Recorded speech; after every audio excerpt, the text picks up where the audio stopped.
Hello everyone and welcome to all of you on my YouTube channel. So students, previous video में हमने geometrical isomerism क्या होती है तथा इससे बेस्ड कुछ क्वेश्चन को सॉल्व किया था. सो आई होप आपको ये तो समझ में आ गया होगा कि ज्योमेट्रिकल आइसोमेरिज्म क्या होती है एंड इस पे बेस्ड जो क्वेश्चन आते हैं एग्जाम में उनको हम कैसे सॉल्व कर सकते हैं. सो आज के इस पर्टिकुलर वीडियो में हम ये देखेंगे कि किसी भी पर्टिकुलर कंपाउंड के लिए total number of geometrical isomerism कैसे कैलकुलेट किए जाते हैं. सो फॉर एग्जांपल अगर आपको मॉलिक्यूल दे दीजिए CH3CH डबल बॉन्ड CH3 और आपसे कहा जाए कि इस मॉलिक्यूल के इस कंपाउंड के टोटल कितने नंबर ऑफ ज्योमेट्रिकल आइसोमर बनाए जा सकते हैं. तो स्टूडेंट्स ऐसे क्वेश्चन को सॉल्व करने के लिए कुछ सिंपल ट्रिक्स होती हैं जिनके ऊपर आप आज के इस पर्टिकुलर वीडियो में हम बात करेंगे. तो चलिए फिर स्टार्ट करते हैं आज का इंटरेस्टिंग वीडियो. सो सबसे पहला आता है इसमें how to calculate total number of geometrical isomer. ठीक है. सो ज्योमेट्रिकल आइसोमर कैलकुलेट करने के दो फॉर्मूले हैं. सबसे पहला, in case of symmetrical molecule, अगर मॉलिक्यूल कैसा हो, सिमेट्रिकल हो. देखो स्टूडेंट्स, जब भी हम ज्योमेट्रिकल आइसोमर बनाते हैं ना किसी भी पर्टिकुलर कंपाउंड के, तो वो कंपाउंड सिमेट्रिकल भी हो सकता है और वो कंपाउंड अनसिमेट्रिकल भी हो सकता है. तो अगर कंपाउंड सिमेट्रिकल है तो उसके लिए हम total number of geometrical isomer कैसे कैलकुलेट करेंगे, और अगर कंपाउंड सिमेट्रिकल है तो उसके लिए हम ज्योमेट्रिकल आइसोमर कैसे कैलकुलेट करेंगे. इनके लिए कुछ फॉर्मूला होते हैं. सो पहली बात ये आती है कि सिमेट्रिकल और असिमेट्रिकल मॉलिक्यूल का मतलब क्या होता है. सो ध्यान से देखिएगा, मैंने यहाँ पर एक कंपाउंड लिखा है CH3 CH2 CH double bond CH2 CH3. ठीक है. अब ये मॉलिक्यूल या ये कंपाउंड सिमेट्रिकल है या फिर अनसिमेट्रिकल, इसको फाइंड आउट करने के लिए हम क्या करेंगे, इस पूरे कंपाउंड को हाफ पार्ट में डिवाइड कर लेंगे.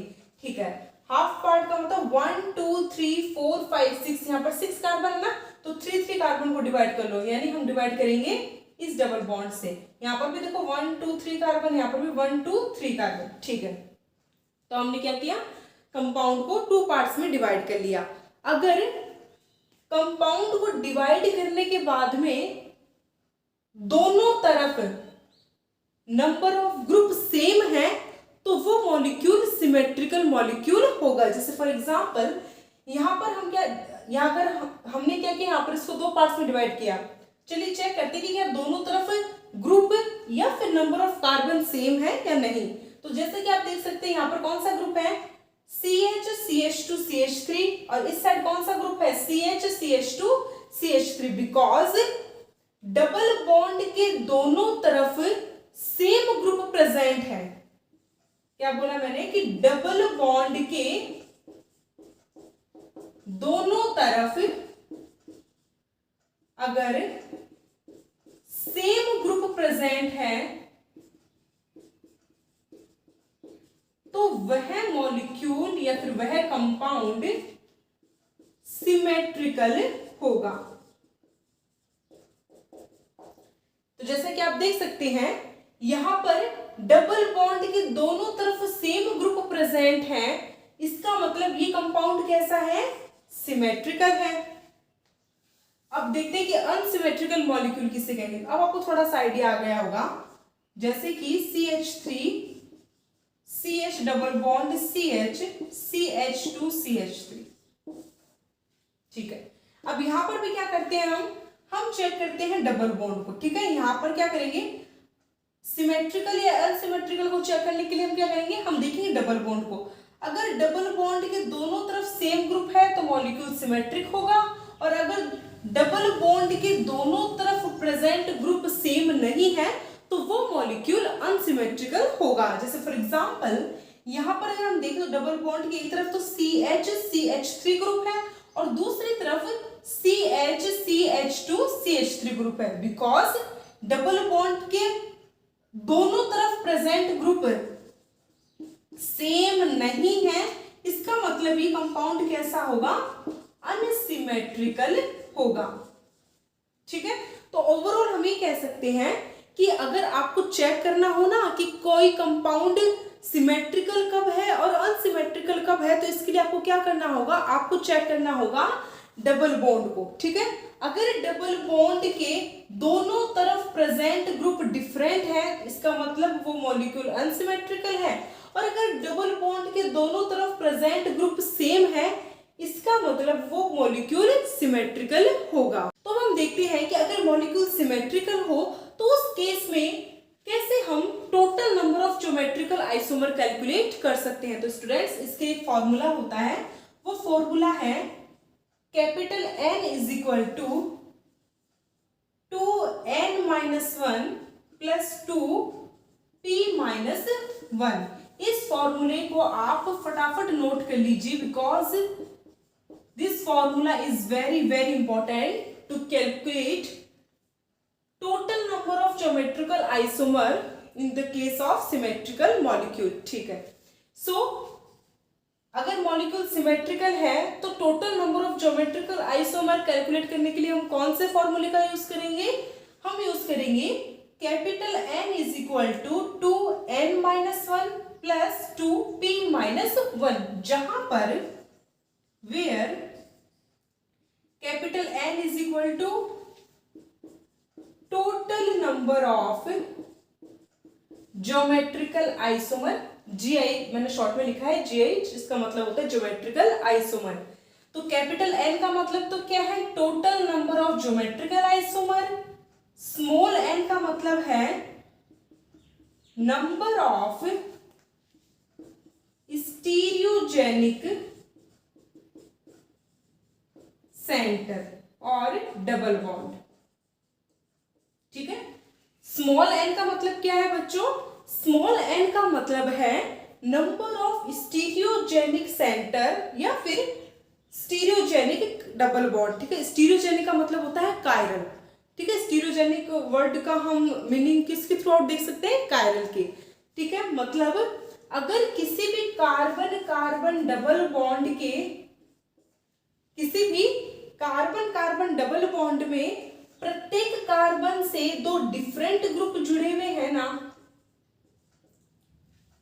तो वो कार्बन कार्बन डबल बॉन्ड क्या होगा, स्टीरियोजेनिक, दैट मींस कायरल होगा। ठीक है, तो small n stereogenic number of stereogenic centre को रिप्रेजेंट करता है।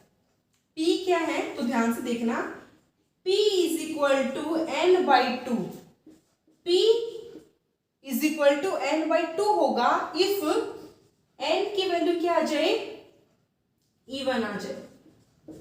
फिर से सुन लीजिए, अगर n का मतलब है नंबर ऑफ स्टीरियोजेनिक सेंटर, ठीक है, अगर n की वैल्यू E1 आ जाएगी ना, तब हम P की वैल्यू क्या लेंगे, n/2, तब P होगा n/2।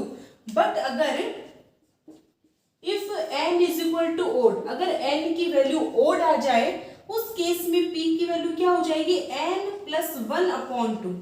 ठीक है, तो स्टूडेंट्स ओवरऑल हम ये कह सकते हैं कि अगर हमें किसी सिमेट्रिक मॉलिक्यूल के लिए geometrical isomer, total number of geometrical isomer calculate करने हो, तो हम n is equal to 2n-1 plus 2p-1 फॉर्मूले का यूज करेंगे। तो चलिए इस पर बेस्ड एक एग्जाम्पल करते हैं और उस एग्जाम्पल की हेल्प से समझते हैं कि इस फॉर्मूले का यूज करके हम कैसे total number of geometrical isomer calculate कर सकते हैं। एग्जाम्पल है CH3 CH double bond CH CH double bond CH CH3। ठीक है, क्वेश्चन है कि find the total number of geometrical isomer for the following compound. ठीक है, तो सबसे पहले हम चेक करेंगे कि ये सिमेट्रिकल है या फिर अनसिमेट्रिकल। ठीक है, तो देखो यहां पर हमें क्या करना है, चेक करने के लिए इस कंपाउंड को आप हाफ पार्ट्स में डिवाइड कर लो। ठीक है, इधर भी थ्री कार्बन, उधर भी 3 कार्बन, हमने इसको हाफ पार्ट में डिवाइड कर लिया, ठीक है।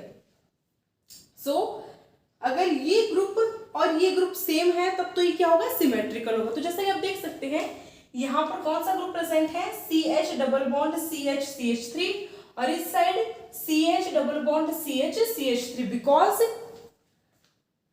हाफ पार्ट में डिवाइड करने के बाद दोनों तरफ सेम ग्रुप प्रेजेंट है ना, इसका मतलब ये मॉलिक्यूल कैसा है, सिमेट्रिकल, ठीक है। तो अगर मॉलिक्यूल सिमेट्रिकल हो तो total number of geometrical isomer निकालने का फॉर्मूला होता है 2n-1 + 2p-1।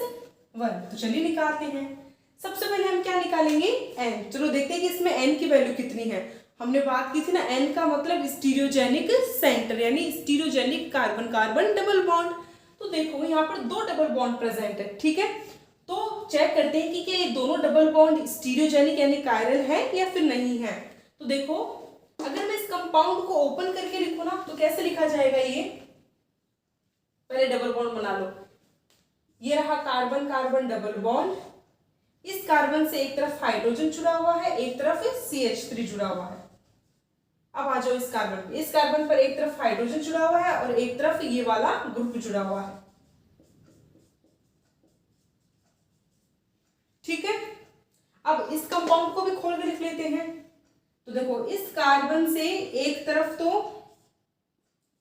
हाइड्रोजन जुड़ा हुआ है और इस कार्बन से एक तरफ हाइड्रोजन और एक तरफ CH3 ग्रुप जुड़ा हुआ है, ठीक है। हमने क्या किया है, इस कंपाउंड को ओपन करके यहाँ पर रिप्रेजेंट किया है ताकि आप अच्छे से समझ सको। अब देखो हमें चेक क्या करना है कि यहाँ पर जो n की वैल्यू है ना वो कितनी आएगी, ठीक है। अब देखो आपने देखा होगा कई केसेस में क्या होता है कि n का मतलब बता देते हैं total number of double bond, पर ध्यान रखिएगा ऐसा जरूरी नहीं है कि सारे डबल बॉन्ड स्टीरियोजेनिक हो, यानी सारे डबल बॉन्ड कायरल हो, ऐसा जरूरी नहीं है। आप यहाँ पर n उसी डबल बॉन्ड को कंसिडर करोगे जो कायरल हो, ठीक है। तो देखते हैं, जैसा कि आप देख सकते हैं यहाँ पर इस कार्बन से दोनों डिफरेंट ग्रुप जुड़े हुए हैं, यहाँ पर इस कार्बन से भी दोनों डिफरेंट ग्रुप जुड़े हुए हैं, यानी ये कार्बन कार्बन डबल बॉन्ड तो कैसा है, स्टीरियोजेनिक यानी कायरल है।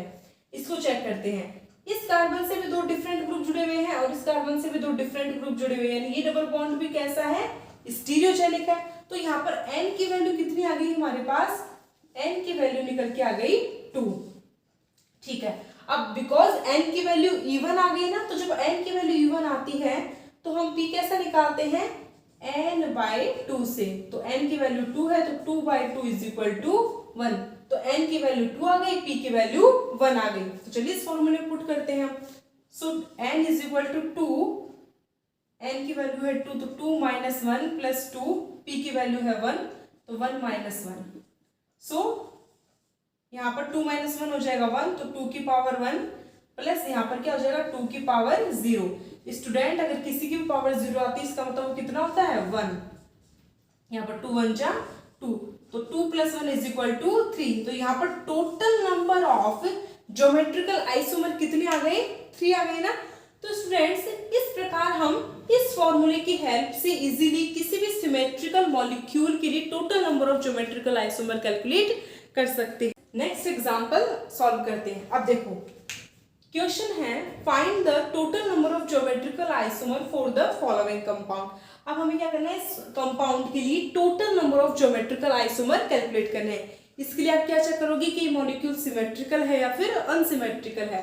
तो देखो सिमेट्रिकल और अनसिमेट्रिकल चेक करने के लिए क्या करेंगे, इस मॉलिक्यूल को पहले हाफ पार्ट में डिवाइड कर लो। सो 1 2 3 4 1 2 3 4, ठीक है, दोनों तरफ 4 कंपाउंड आ गए।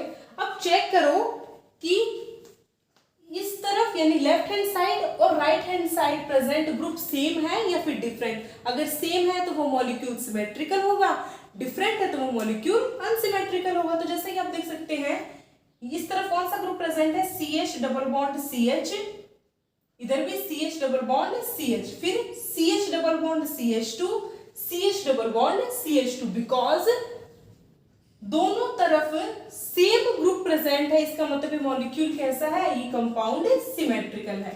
सो सिमेट्रिकल के लिए हम कैसा यूज में क्या कौन सा फॉर्मूला यूज में लेते हैं, n is equal to 2n-1 plus 2p-1। पहले n निकालो।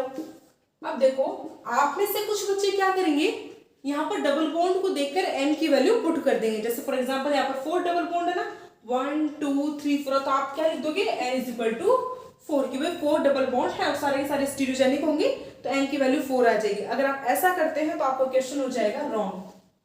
रीजन क्या है, मैंने आपको स्टार्टिंग में बताया था कि कभी भी n की वैल्यू आप देखोगे आपको बहुत जगह ऐसा मिलेगा कि n is equal to number of double bond, but नहीं, ऐसा नहीं है। n की वैल्यू आप सिर्फ डबल बॉन्ड कंसिडर नहीं कर सकते, वो डबल बॉन्ड जो कायरल है वो ही n को रिप्रेजेंट करेगा, ठीक है। अब देखो पहले चेक करो कि क्या यहाँ पर चारों डबल बॉन्ड कायरल है या फिर नहीं है। तो अगर इस मॉलिक्यूल को ओपन करके लिखे या फिर ओपन करने की जरूरत नहीं, आप ऐसे भी देख सकते हैं। पहले इस डबल बॉन्ड को चेक करो। इस डबल बॉन्ड में आप ये देखो कि दोनों कार्बन पे डिफरेंट डिफरेंट ग्रुप प्रेजेंट है या फिर नहीं, ठीक है। इस कार्बन से कितने हाइड्रोजन जुड़े हुए हैं, 2 हाइड्रोजन। भाई अगर एक कार्बन पर 2 सेम ग्रुप आ जाए ना तो वो कार्बन कभी भी स्टीरियोजेनिक यानी कायरल नहीं होगा। इसका मतलब ये डबल बॉन्ड तो स्टीरियोजेनिक नहीं है, ठीक है। अब इस डबल बॉन्ड पे आइए। जैसे कि आप देख सकते हैं यहाँ पर भी क्या कंडीशन है कि एक कार्बन से 2 सेम ग्रुप यानी 2 हाइड्रोजन जुड़े हुए हैं ना, तो अगर एक कार्बन से 2 सेम ग्रुप जुड़े हुए हैं इसका मतलब वो कार्बन कायरल नहीं है ना, इसका मतलब ये डबल बॉन्ड कायरल नहीं है, ठीक है। अब बीच वाले चेक करते हैं। अब देखो यहाँ पर इस डबल बॉन्ड वाले कार्बन से 2 डिफरेंट डिफरेंट ग्रुप जुड़े हुए हैं। इस कार्बन से एक तरफ हाइड्रोजन एक तरफ ये वाला ग्रुप, इस कार्बन से एक तरफ हाइड्रोजन और एक तरफ ये वाला ग्रुप जुड़ा हुआ है। सेम ऐसा ही यहाँ पर है। यहाँ पर भी देखो डबल बॉन्ड से जुड़े हुए दोनों कार्बन डिफरेंट डिफरेंट है। कैसे, इस कार्बन से एक तरफ हाइड्रोजन एक तरफ ये वाला ग्रुप, इस कार्बन से ये हाइड्रोजन और एक तरफ ये वाला ग्रुप। बिकॉज यहाँ पर कार्बन से डिफरेंट डिफरेंट ग्रुप जुड़े हुए ना, यानी कार्बन कैसे है, कायरल है, इसलिए ये वाले डबल बॉन्ड क्या हो जाएंगे, स्टीरियोजेनिक सेंटर हो जाएंगे। अब बताओ यहाँ पर total number of stereogenic centre कितने, 2 ना कि 4। तो यहाँ पर n की वैल्यू कितनी आएगी, 2 आएगी। बिकॉज n की वैल्यू इवन आ रही है तो p की वैल्यू कैसे निकालेंगे, n/2। ध्यान रखना अगर n की वैल्यू इवन आए तो p की वैल्यू कैसे निकालते हैं, n/2 से। सो 2/2 इज इक्वल टू 1। फॉर्मूले पुट कर दीजिए, 2 -1 प्लस 2, p की वैल्यू 1 है ना तो 1 - 1, तो 2 की पावर 1 प्लस 2 की पावर 0। हम जानते हैं कि किसी की भी पावर 0 कितनी होती है, 1 होती है ना, और 2 1 जा 2, तो 2 + 1 इज इक्वल टू 3। सो इस मॉलिक्यूल के लिए total number of geometrical isomer कितने बनेंगे, 3 बनेंगे, ठीक है। ज्योमेट्रिकल आइसोमर का मतलब सिस ट्रांस आइसोमर। तो स्टूडेंट्स अब सेकंड केस आता है, in case of unsymmetrical molecule. अगर मॉलिक्यूल अनसिमेट्रिकल हो तो ऐसे केस में हम total number of geometrical isomer कैसे कैलकुलेट करेंगे।